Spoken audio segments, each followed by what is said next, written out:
The 1998 World Cup final was destined to be one for the ages, as it had host nation France face off the holders at the time, Brazil, and the prospect of the two best players at the time, Ronaldo and Zidane, facing off made it even more exciting.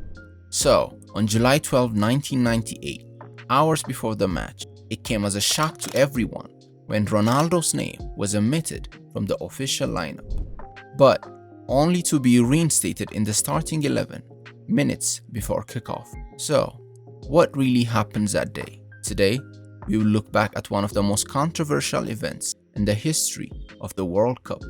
After arriving at the team hotel just hours before the 1998 World Cup final, Ronaldo was sharing a room with Roberto Carlos, broke down and cried. Ronaldo was scared about what lay ahead. The pressure had gotten to him, and he could not stop crying. Roberto Carlos later told the BBC. Then, at around 4 in the afternoon, Ronaldo began to convulse uncontrollably to the point of foaming at the mouth. An insider described the events of that day as follows. Roberto Carlos started frantically shouting for help, and immediately some of their teammates arrived at the scene, with Fiorentina striker Edmundo in particular helping prevent Ronaldo from swallowing his own tongue. One of the team doctors later told The Independent that he has never seen a player convulse like that before, and also revealed that Ronaldo was taking the painkiller Voltaren for chronic pain on his knee. He said, "You see, we look after him. He has pain between matches. We give him tablets." Edmundo, who helped Ronaldo earlier, was later named in the starting 11 instead of him. But an hour before kickoff, Brazilian Football Confederation President Ricardo Teixeira walked into the dressing room with Ronaldo, arriving 20 minutes later. Subsequently, manager Mario Zagallo scrapped Edmundo's name from the starting lineup and reinstated Ronaldo.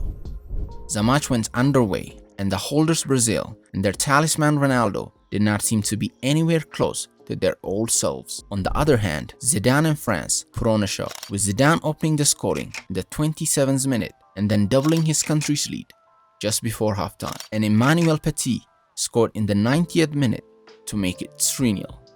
Brazil's capitulation in the final was so shocking that the country's government opened an official investigation. From the few players who have discussed what had happened in the hours leading up to the 1998 final is that Ronaldo, feeling the immense pressure on him, got sick and then announced that he was fit only 14 minutes before kickoff. But this explanation could not satisfy and answer all the questions that the public had, which then opened the door for some conspiracy theories. We will discuss the 3 most prominent conspiracies regarding the 1998 World Cup final.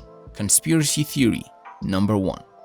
Ronaldo was hiding a secret medical condition. This theory suggests that the convulsions that had happened on that day were due to some medical condition that the Inter Milan striker was hiding. However, as far as we know, the seizures on that day were the only ones Ronaldo ever suffered throughout his career. But if this theory was true, what if the painkillers given to him by the medical staff without knowing about his secret medical condition only made things worse and may have even caused the seizures that day? You be the judge of that. Conspiracy theory number 2.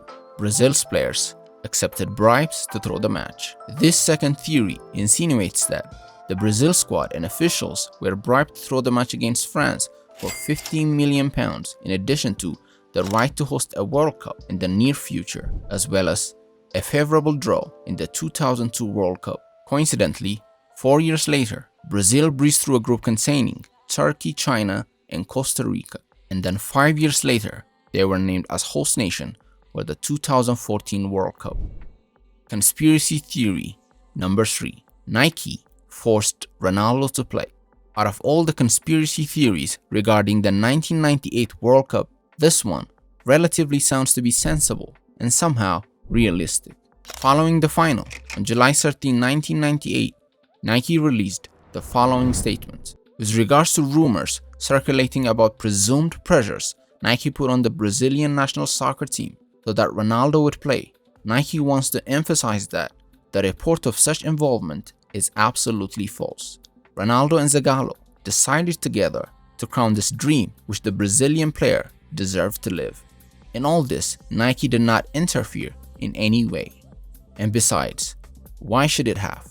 But the conspiracy is that Nike had 80 million reasons to do that.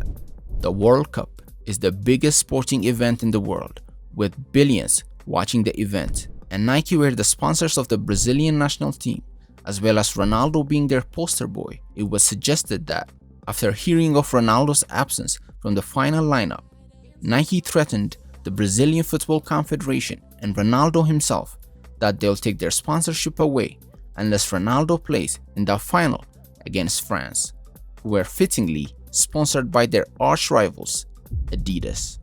So, it's not far-fetched to think that this may have happened, as Nike spent the best part of their pre-tournament marketing based around Brazil and especially Ronaldo.